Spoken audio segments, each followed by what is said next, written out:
ఓకేనా. ఇప్పుడు work energy theorem యొక్క అప్లికేషన్ ఇంకోటి చెప్తున్నాను. ముందు వీడియోలో ఒక అప్లికేషన్ చెప్పాను, మళ్ళీ ఇంకొక అప్లికేషన్ ఒకటి తీసుకుంటున్నాం. ఇక్కడ ఏంటంటే ఒక ఫిక్స్డ్ హెమిస్పియర్, ఇది ఒక ఫిక్స్డ్ హెమిస్పియర్. ఈ హెమిస్పియర్ అనేది గ్రౌండ్ కి ఫిక్స్ అయిపోయి ఉంది. ఇలాంటి ఫిక్స్డ్ హెమిస్పియర్, ఈ హెమిస్పియర్ యొక్క రేడియస్ క్యాపిటల్ ఆర్. ఈ హెమిస్పియర్ యొక్క రేడియస్ ఎంత అంటే క్యాపిటల్ ఆర్. ఈ హెమిస్పియర్ కూడా ఈ సర్ఫేస్ ఏంటంటే స్మూత్ సర్ఫేస్. ఇది బోత్ సైడ్స్, ఇటు సైడ్ అయినా ఇటు సైడ్ అయినా స్మూత్ సర్ఫేస్. ఇలాంటి హెమిస్పియర్ యొక్క టాప్ సర్ఫేస్ మీద ఒక బాడీ తీసుకున్నాను. ఆ బాడీ యొక్క మాస్ ఎంత అంటే స్మాల్ m. ఈ బాడీని కొంచెం డిస్ప్లే చేసి వదిలితే ఇదేమవుతుందంటే ఇలా ఎలా ఉంది, సర్కిల్ మూవ్ అవుతుంది, ఇలా మూవ్ అవుతుంది. ఓకేనండి. ఇప్పుడు నేను ఏదో సమ్ము ఈ పాయింట్ ఏదైతే ఉందో ఈ పాయింట్కి వచ్చినప్పుడు ఈ బాడీ ఇంకా కాంటాక్ట్ లూజ్ అవ్వలేదు అనుకుంటున్నా. ఈ పాయింట్ దగ్గర వెలాసిటీ ఎంత అనేది నేను ఇప్పుడు ఫైండ్ అవుట్ చేయాలి అంటే ఇక్కడ వర్క్ ఎనర్జీ థియరం అప్లికేషన్ కూడా రాయొచ్చు. ఎలా రాయొచ్చు అనేది ఒకసారి చూద్దాం. ఇప్పుడు ఈ బాడీ మీద యాక్ట్ అయ్యే ఫోర్సెస్ ఏంటో చూద్దాం. దీనికి వెయిట్ అనేది వెర్టికల్లీ డౌన్ యాక్ట్ అవుతుంది. అలాగే ఈ స్పియర్ యొక్క కాంటాక్ట్ సర్ఫేస్ కి, ఈ స్పియర్ యొక్క సర్ఫేస్ ఈ బాడీ యొక్క కాంటాక్ట్ సర్ఫేస్ కి నార్మల్ గా the component of contact force normal to the surface is known as normal reaction. ఇప్పుడు ఈ పాయింట్ అనేది నేను సమ్ P అనే పాయింట్ అనుకుంటున్నాను ఇక్కడ. సో ఇక్కడ వెలాసిటీ V అనుకుందాం. ఇప్పుడు మరి దీని మీద యాక్ట్ అయ్యే ఫోర్సెస్ ఏంటి అంటే ఇక్కడ ఏం కనబడుతున్నాయి మనకి? ఒకటి వెయిట్ ఒకటి యాక్ట్ అవుతుంది, weight another normal reaction, normal force. మరి ఇప్పుడు ఈ యాంగిల్ ఎంత టర్న్ అయింది? రేడియస్ వెక్టార్ అంటే థీటా టర్న్ అయింది ఈ పాయింట్ నుంచి ఈ P అనే పాయింట్కి రీచ్ అయ్యే టైంలో. ఇప్పుడు నేను ఇనీషియల్గా ఏదైతే ఇప్పుడు ఈ పాయింట్ ఆర్ కదా, ఇప్పుడు మనం ఒక జస్ట్ అసలు దీని మోషన్ ఎలా ఉందనేది మాట్లాడదాం. ఇప్పుడు ఇది ఏ పాత్లో తిరుగుతుంది అంటే సర్క్యులర్ పాత్లో మూవ్ అవుతుంది. ఇప్పుడు ఈ సర్క్యులర్ పాత్లో ఏమేమి ఫోర్సెస్ ఉంటున్నాయి అంటే ఇది mg నార్మల్ రియాక్షన్. ఈ యాంగిల్ థీటా కాబట్టి ఈ యాంగిల్ కూడా థీటానే. ఇప్పుడు mg cos థీటా ఈ డైరెక్షన్ లో ఉంటుంది. ఇటు tangential to the surface mg sin theta ఉంటుంది. ఎవరొకరు అడగొచ్చు వర్క్ ఎనర్జీ థియరం అప్లికేషన్ లో ఈ ఫోర్స్లు ఏంటి? ఇక్కడ చాలా ఉంది, నేను చెప్తాను ఆ పాయింట్. ఇప్పుడు ఈ బాడీ ఏమవుతుందంటే, ఈ బాడీ మూవ్ అవుతుందంటే దీనికి సెంటర్ ఆఫ్ ది సర్కిల్ ఈ పాయింట్ O.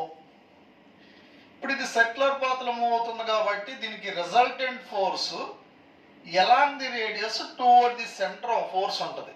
ఆ ఫోర్స్ ని మనం సెంట్రిపెటల్ ఫోర్స్ అంటాం.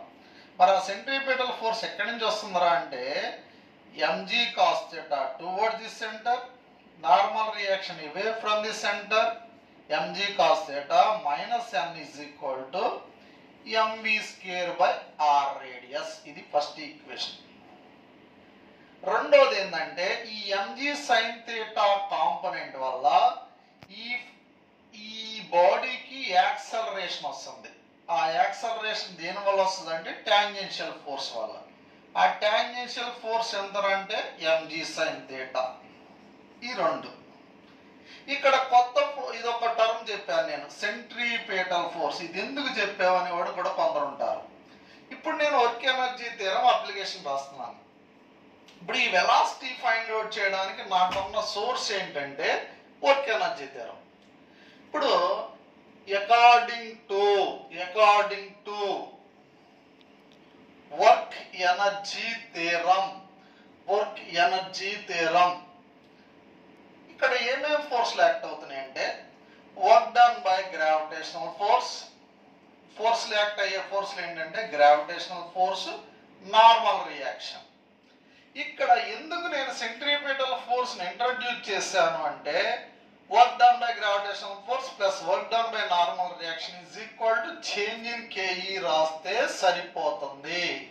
కానీ చాలా మంది స్టూడెంట్స్ ఏమని ఆర్గ్యూ చేస్తారంటే, సార్ ఇక్కడ సెంట్రిపిటల్ ఫోర్స్ అన్నారు కదా, అంటే మీరు రాసినప్పుడు only gravitational force normal reaction అని రాసేస్తున్నారు.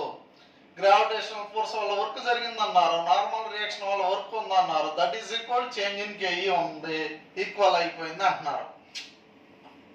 ఓకేనా? ఇప్పుడు మరి సెంట్రిపిటల్ ఫోర్స్ వల్ల వర్క్ లేదా?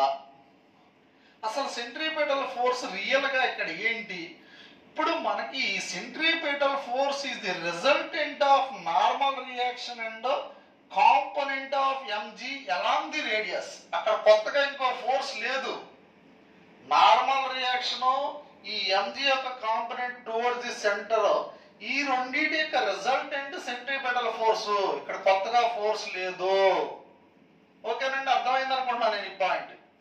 ఇప్పుడు అందుకే మనం ఇక్కడ ఈ ఈక్వేషన్ రాసినప్పుడు ఈక్వేషన్ రాయంగానే మళ్ళీ ఇక్కడ వెలాసిటీ ఫైండ్ అవుట్ చేయడానికి వెంటనే స్టూడెంట్ ఏమడుగుతాడంటే ఈ టూ ఫోర్సెస్ ఏ ఉన్నాయి, మరి సెంట్రిపిటల్ ఫోర్స్ ఏది?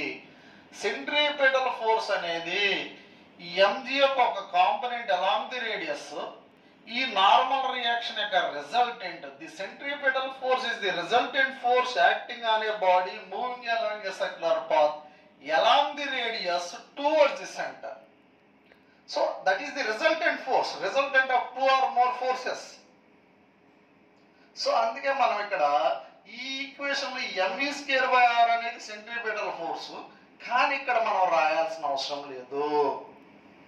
ఇక్కడ ఏమేమి ఫోర్స్లు ఉన్నాయి? ఒకటి గ్రావిటేషనల్ ఫోర్స్, రెండోది normal reaction.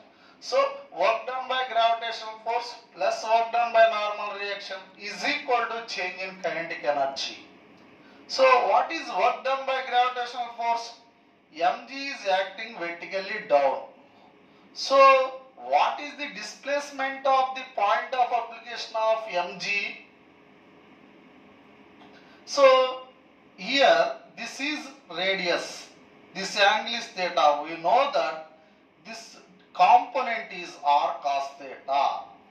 This total distance is r. So this is r cos theta. This difference is r minus r cos theta. Difference is equal to r minus r cos theta. R minus r cos theta. So what is work done by gravitational force?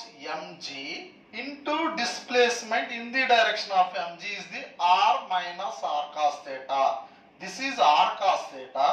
This total distance is r. So this difference is r minus r cos theta.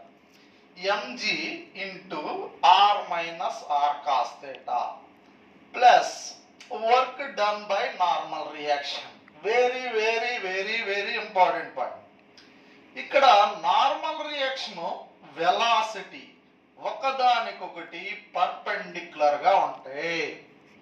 అంటే velocity is nothing but rate of displacement. అంటే v is equal to ds by dt అని రాస్తున్నాం. అంటే ఇక్కడ ds కూడా ఇదే direction లో ఉంటది కదా, అంటే normal reaction. dwn work done by for small displacement n ds cos 90. What is cos 90? Cos 90 is 0. n ds cos 90. Cos, what is the value of cos 90? Cos 90 is 0. So n ds into 0, that is equal 0. So here body is moving along sector path. Normal reaction and velocity are perpendicular to each other. Normal reaction and displacement are perpendicular to each other. So what is work done by normal reaction? 0. So here work done by normal reaction is 0. So work done by normal reaction is 0. Final Ke of mv square minus initial Ke of mu square. But what is the initial velocity? 0. అంటే ఈ బాడీని మనం release చేసినప్పుడు దానికి ఎలాంటి velocity లేదు అంటే ఇప్పుడు ఏమవుతుంది, ఇప్పుడు ఈ ఈక్వేషన్ ఇక్కడ తీసేస్తున్నాను, work done by normal reaction 0 అని. సో ఇక్కడ mgr into 1 minus cos theta is equal to half m square minus 0. Initial velocity is 0.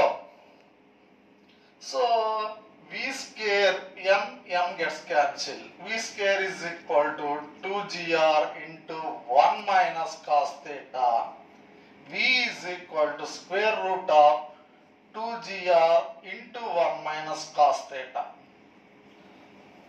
ఓకేనండి, దీన్ని వర్క్ ఎనర్జీ థియరం నుంచి ఇలా మనం సాల్వ్ చేసుకోవచ్చు. ఆల్రెడీ నేను ప్రీవియస్ వీడియోలో ఒక దాంట్లో చెప్పాను ఏంటంటే ఈ law of conservation of energy ఎందుకు వాడకూడదు, వాడొచ్చు. దానికి ఇక్కడే ప్రూఫ్ ఇస్తున్నాం మీకు. Work done by gravitational force this is equal to negative of change in potential energy. Work done by normal reaction here 0. చాలా మంది నేను ఎందుకంటే ఇక్కడ వర్క్ ఎనర్జీ థియరం నే ప్రిఫర్ చేయమని చెప్తాను ఎక్కువ స్టూడెంట్స్ కి. ఎందుకు ప్రిఫర్ చేయమంటానంటే ఈ law of conservation of energy apply చేసేస్తే స్టూడెంట్ కి 2 పాయింట్స్ అసలు తెలియవు. ఏంటంటే first one, work done by normal reaction ఎందుకు 0 అనేది అసలు స్టూడెంట్ కి అసలు వెళ్ళదు. రెండోది, వాడికి ఏదో ఒక కాంప్లికేటెడ్ ప్రాబ్లంలో ఈ సెంట్రిపెటల్ ఫోర్స్ అనేది ఒక ఐడియా వస్తుంది వాడికి. ఓహో ఇక్కడ సెంట్రిపెటల్ ఫోర్స్ ఉంది కదా, ఆ సెంట్రిపెటల్ ఫోర్స్ వల్ల వర్క్ డన్ ఎందుకు రాయలేదు ఇక్కడ అనేది అసలు స్టూడెంట్ కి అప్పుడు పెద్ద కన్ఫ్యూజ్ అయిపోతాడు. మనం ఎప్పుడైతే law of conservation of energy అని డైరెక్ట్ గా అప్లై చేస్తామో వాడికి ఈ పాయింట్లు మీరు అసలు ఎలా రీచ్ అవ్వవు. అదే మనం ఈ ప్రాబ్లం చెప్పేటప్పుడు ఫస్ట్ వర్క్ ఎనర్జీ థియరంతో చెప్పుకుని రెండోసారి చేసేటప్పుడు ఇప్పుడు ఈ నార్మల్ రియాక్షన్ వల్ల 0 కాబట్టి ఇది change in KE. So change in KE plus change in potential energy is equal to 0. Change in total energy is equal to 0. అంటే TE final minus TE initial is equal to 0. TE final is equal to TE initial. ఇప్పుడు ఎవరో ఒకరు మరి total energy నుంచి ఈ equation నుంచి ఎలా problem solve చేస్తాం? It's very simple. ఏంటి, ఇప్పుడు మనం ఈ పాయింట్ ఏదైతే ఇనిషియల్ పాయింట్ ఉందో ఈ ఇనిషియల్ మనం రెఫరెన్స్ లెవెల్ ఏదైనా తీసుకోవచ్చు. ఇక్కడ మనం ఈ పాయింట్ ని రెఫరెన్స్ లెవెల్ గా తీసుకుందాం. బాటమ్ పాయింట్ రెఫరెన్స్ లెవెల్ గా తీసుకుంటే ఇక్కడ యూ ఇనిషియల్ 0. ఇప్పుడు నేను ఏం చేస్తున్నానంటే TE initial is equal to TE final. Initial గా ఈ బాడీ ఎక్కడ ఉంది, ఆర్ హైట్ లో ఉంది. దీని పొటెన్షియల్ ఎనర్జీ అంతా అంటే మళ్ళీ ఇంకో ఈక్వేషన్ రాస్తే U initial plus KE initial is equal to U final plus KE final. అంతే కదా, U initial plus KE initial is equal to u final plus ke final. So what is initial energy? Initial potential energy. Body is at a height r from the reference level. So here it is above the reference level. Its potential energy is positive, mgr. Plus what is initial ke? 0, because its velocity is 0. Here final potential energy, what is its final potential energy? It is at a height r cos theta from the reference level. So its potential energy is mgr cos theta. Kinetic energy is equal to half m square. ఇప్పుడు మనకి mgr cos theta ని తీసుకొస్తే ఈ small m ఇది mgr into r minus r cos theta is equal to half mv square. మీకు మనకు first ఎలా equation వచ్చిందో ఇదే ఆన్సర్, సేమ్ ఆన్సర్. మీరు వర్క్ ఎనర్జీ థియరం ప్రకారం చేసిన, law of conservation of energy ప్రకారం చేసిన ఆన్సర్ ఒకటే రావాలి. అంతేగాని నేను వర్క్ ఎనర్జీ థియరం ప్రకారం చేశాను కాబట్టి ఆన్సర్ అట్లా వచ్చింది, ఇక్కడ law of conservation of energy ప్రకారం చేశా కాబట్టి ఆన్సర్ ఇంకోటి వచ్చింది అనేది కరెక్ట్ కాదు. ఓకేనండి. దీన్ని మనం ఈ ప్రాబ్లం అప్పుడు మనం అబ్జర్వ్ చేయాల్సిన పాయింట్స్ ఏంటంటే, ఒకటి work done by normal reaction ఏమైంది, రెండోది సెంట్రిపెటల్ ఫోర్స్ ఉందంటున్నారు కదా, ఆ సెంట్రిపెటల్ ఫోర్స్ వల్ల వర్క్ డన్ ఏంటి. ఓకేనా. మరి సెంట్రిపెటల్ ఫోర్స్ అనేది మరి ఎక్కడి నుంచి వస్తుంది, ఈ నార్మల్ రియాక్షన్ ఎంజీ యొక్క కాంపొనెంట్ వల్లే వచ్చింది కాబట్టి దాన్ని మనం కన్సిడర్ చేయాల్సిన అవసరం లేదు. ఓకేనండి. అది ఒకసారి జాగ్రత్తగా చూసుకోవచ్చు అందరూ ప్రాబ్లం సాల్వ్ చేసేటప్పుడు. ఓకే, థ్యాంక్ యూ అండి.